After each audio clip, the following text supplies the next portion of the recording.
Hello, everyone, and welcome. This is Rick with the Cyber Pro podcast, where industry leaders share their insights. It's about 5 questions and hopefully less than 9 minutes because hackers never sleep. Let's get to it. Question number 1. Allison, tell us who you are and what you do. Sure. So I'm Allison Wikoff, and I am a cyber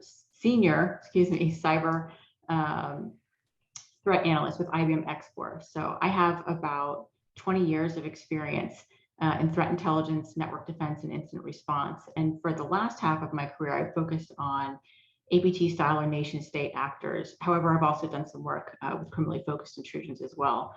And my job is really awesome because I get to research adversary activity and make sense of it for network defenders.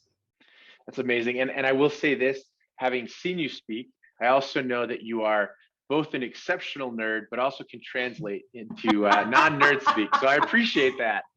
I am, and I take that as a high form of a compliment. So thank you.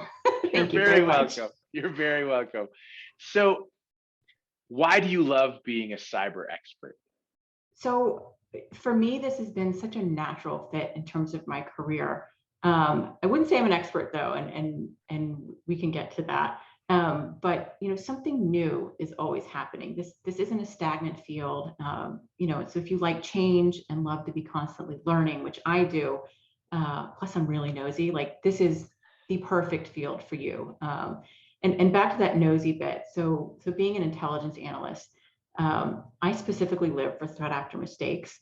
I think that there's generally way too much emphasis on how great the threat actors are and how some organizations screwed up versus the fact that really what we're dealing with are other people too. So anytime that I get to highlight threat actors making a mistake in some sort of way that gives a defender or an analyst a leg up, like I am right there ready to talk about it.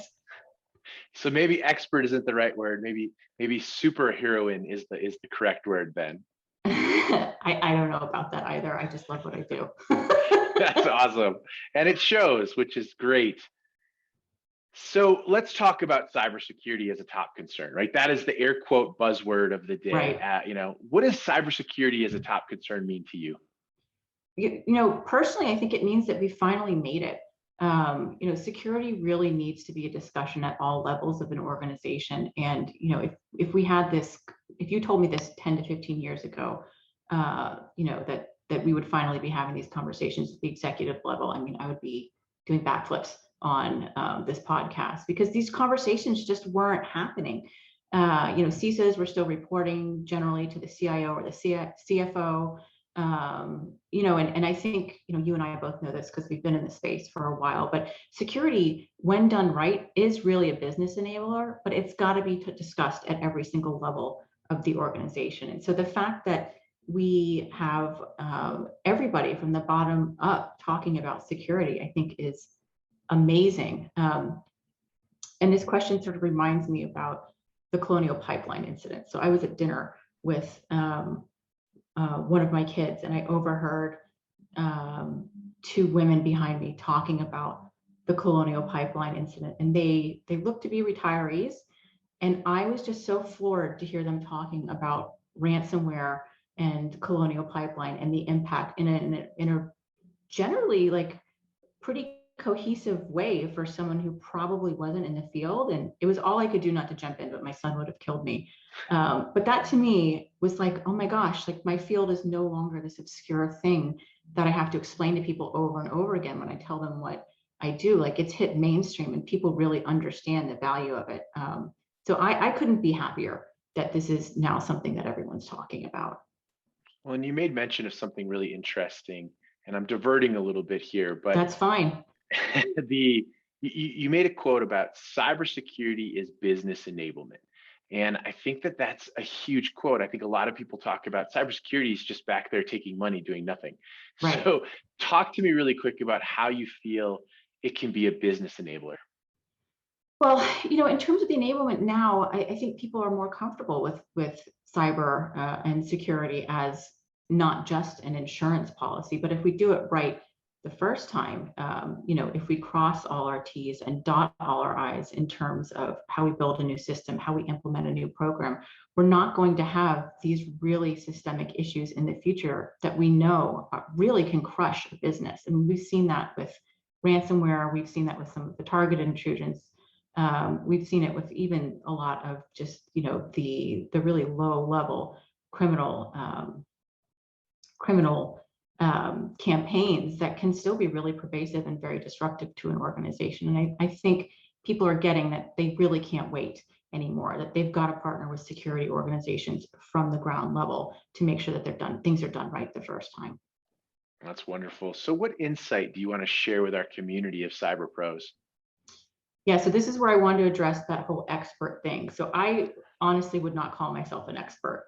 And that sort of lends itself to why the field is so great, because you really got to constantly be learning. If you are comfortable calling yourself an expert and weren't forced to by maybe a marketing or PR function within your organization, like take a step back, because really we have got to keep learning to keep up with the threat. The other piece is that this field is really a team sport. And I don't think I really appreciated that until I transitioned from defending individual networks to moving over to managed security services providers and doing threat intelligence. Like, I just couldn't believe how much more insight I had into the threat landscape and how it broadened my understanding of just how pervasive these things are, and how, these things are not happening in a bubble. If it's happening in one organization, it's likely happening in another. And, as network defenders or cyber experts, or whatever you want to call yourself, you really have to have partners, because you don't know it all. You don't have all the telemetry, and you really have to treat your partners as partners. They can't treat them as vendors or contractors or, people that work for you. Like, everybody is in this together. No, and that makes sense. And I think you would agree that cybersecurity, it just can't be a classified conversation all the time. No. Well, and I think that we're seeing that too. There's been a lot of individuals specifically from the U.S. government. I think Jen Easterly from CISA, from DHS, spoke about this at Black Hat, how that we've got to figure out how to partner the government and private organizations to better defend against these threats. So Allison, here's the fun question for you. What's your favorite piece of retro technology that makes you smile? So this is going to age me a bit and doesn't have a whole lot to do with cyber. I really love the Atari.